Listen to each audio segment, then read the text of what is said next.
السلام علیکم ورحمۃ اللہ وبرکاتہ۔ امید ہے آپ سب خیریت سے ہوں گے۔ اللہ آپ سب کو خوش رکھے۔ دوستو، انسان کو اپنی حیثیت بھولنی نہیں چاہیے، اسے ہمیشہ اپنے دن یاد رکھنا چاہیے کہ شروع میں ہم کیا تھے۔ اللہ نے ہم کو اب جو نعمت عطا فرمائی ہے، ہمیں اسے بھولنا نہیں چاہیے۔ ہمیں کوئی پوچھنے والا نہیں تھا، اس نے ہمیں عزت دی۔ ہمیں کوئی دیکھنے والا نہیں تھا، اس نے لوگوں کی نگاہ میں ہمارے مرتبے کو بلند کیا۔ ہمارے پاس رہنے کے لیے گھر نہیں تھا، اس نے رہنے کے لیے گھر دیا۔ ہمارے پاس آرائش کے سامان نہیں تھے، اس نے ہم کو سامان سے آراستہ کیا۔ اگر زندگی سیکھنا ہے تو آپ اس واقعے سے سمجھ سکتے ہیں۔ بڑا پیارا، بڑا بیوٹیفل واقعہ ہے۔ آپ اس کو دیکھیں تو یقیناً آپ اپنی زندگی پر خوش رہیں گے اللہ سے کہ اللہ نے بہت بڑی نعمت عطا فرمائی ہے۔ سلطان محمود غزنوی ایک نیک بادشاہ گزرے ہیں، بہت نیک بادشاہ تھے۔ ان کی خدمت میں ایک فقیر آیا جس کا نام ایاز تھا۔ جب وہ آیا دربار میں، خدمت کی نیت سے آیا تھا، نوکری کی نیت سے آیا تھا، تو وہ آیا، بادشاہ نے اس کو جاب پر رکھ لیا، کام پر رکھ لیا۔ اس نے بڑی اچھی سروس کی، بہت اچھا کام کیا، تو وہ بادشاہ کی نگاہوں میں جچنے لگا۔ اب جو جلیس پرسن تھے نا بادشاہ کے، ان کو جلن ہوئی کہ یہ کل کا نوجوان، یہ بادشاہ کی نگاہ میں، اور بادشاہ کی نگاہ اس پر زیادہ پڑتی ہے۔ ہم تو اتنے پرانے ہیں، اتنے دنوں سے یہاں موجود ہے، بادشاہ کی ہم پر نگاہ بہت کم پڑ رہی ہے۔ تو انہوں نے بادشاہ سے شکوہ کیا کہ بادشاہ سلامت، یہ جو بندہ ہے یہ آج کا نوجوان ہے، ہم تو بہت پرانے ہیں، کیا بات ہے کہ آپ اس کی طرف زیادہ توجہ فرماتے ہیں؟ تو سلطان نے کہا کہ اچھا، میں کسی روز تمہیں دکھاؤں گا۔ کچھ دنوں کے بعد سلطان نے یہ کیا کہ پھل آتے نا، پھل وہ منگوایا، اس کی کاشیں بنائی اور سب کو بلا کر کہا کہ اس کو کھاؤ۔ تو ان کو بھی دیا جو جلنے والے تھے، ہر جگہ ہوتے ہیں جلنے والے، تو ان کو دیا، تو انہوں نے کھانا شروع کیا اور کھاتے سی تھو تھو تھو۔ بادشاہ سلامت، یہ پھل تو بہت کڑوا ہے۔ تو بادشاہ نے کہا کہ اچھا ان کو دو۔ دوسرے کو دیا گیا، اس نے بھی یہی لاجک۔ تیسرے کو دیا گیا، اس میں بھی اسی قسم کی لاجک۔ اور وہ پھل ایاز کو دیا گیا، تو ایاز نے جب وہ پھل کھایا تو وہ کھاتا رہا۔ اب لوگ دیکھ کر حیران ہوئے۔ بادشاہ نے پوچھا کہ ایاز، یہ پھل میٹھا ہے جو کھا رہے ہو یا کڑوا ہے؟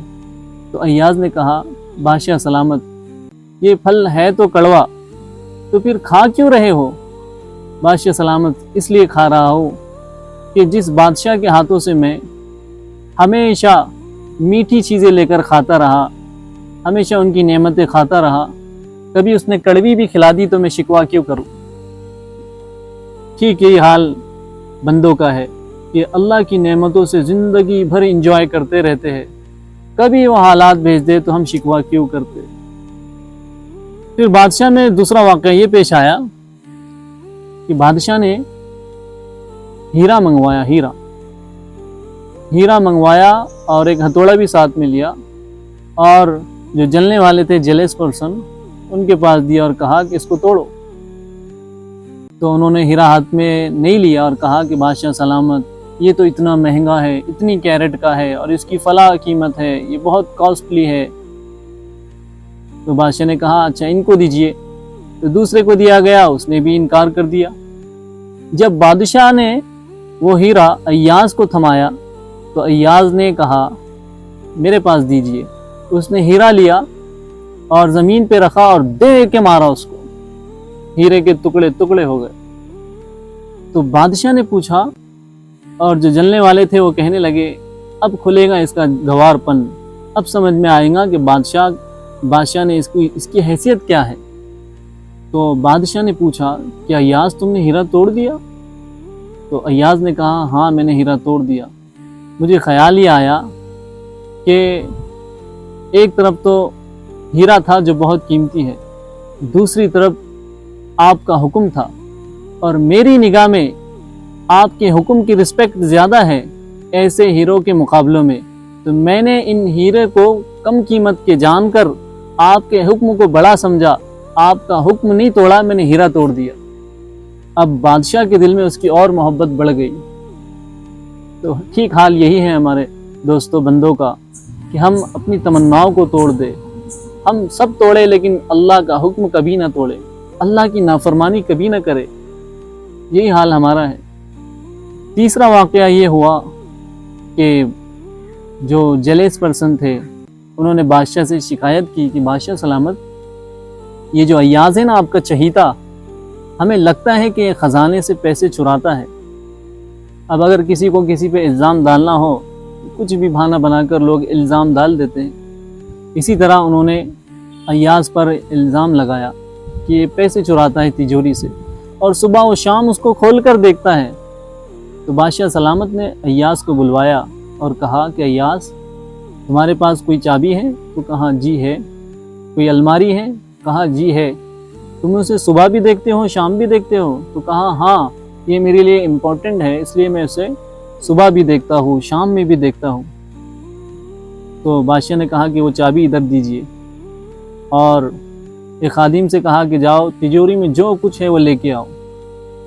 تو جب انہوں نے لایا بادشاہ کے سامنے دوستو، تو اس میں کیا تھا آپ حیرت میں پڑ جائے گے۔ اس میں ایک لنگی تھی، ایک لوٹا تھا، اور کچھ سامان، پھٹے ہوا جوتا۔ جب وہ بادشاہ کے سامنے لایا گیا تو بادشاہ نے پوچھا ایاز، اس میں یہی کچھ تھا؟ تو اس نے کہا کہ ہاں یہی کچھ تھا۔ اس نے بادشاہ نے کہا کہ یہ تو کوئی ایسی چیز نہیں ہے کہ آپ اسے صبح بھی دیکھتے ہو شام میں بھی دیکھتے ہو۔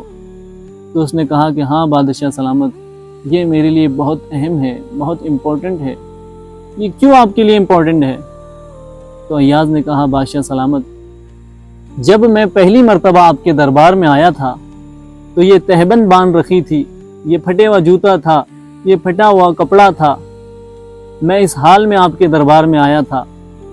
اب آپ نے مجھ پر وہ انعام، وہ فضل فرمایا ہے، تو میں ان کو دیکھ کر اپنی حیثیت کو یاد کرتا ہوں کہ ایاز تیرے پاس تو کچھ نہیں تھا، تیری حیثیت تو یہ ہے، آج بادشاہ کے احسان سے تو اتنے بڑے مرتبے تک پہنچا ہے، اس لیے میں اسے صبح بھی دیکھتا ہوں، اس لیے میں اسے شام میں بھی دیکھتا ہوں۔ ٹھیک یہی حال بندوں کا ہے دوستو، کہ ہم شروع میں کیا تھے، آج اللہ نے اپنے فضل سے کتنی فیسلٹیز سے نوازا ہے، پھر ہم اللہ کا شکر کیوں نہیں کرتے؟ اس لیے اس واقعے سے ہمیں یہ سیکھنا چاہیے دوستو کہ ہم ہمیشہ اللہ کے حکم پر عمل کریں، اللہ کی نعمتوں کی قدردانی کریں، اور اس کی ناشکری کبھی نہ کریں۔ اللہ ہم سب کو توفیق عطا فرمائے۔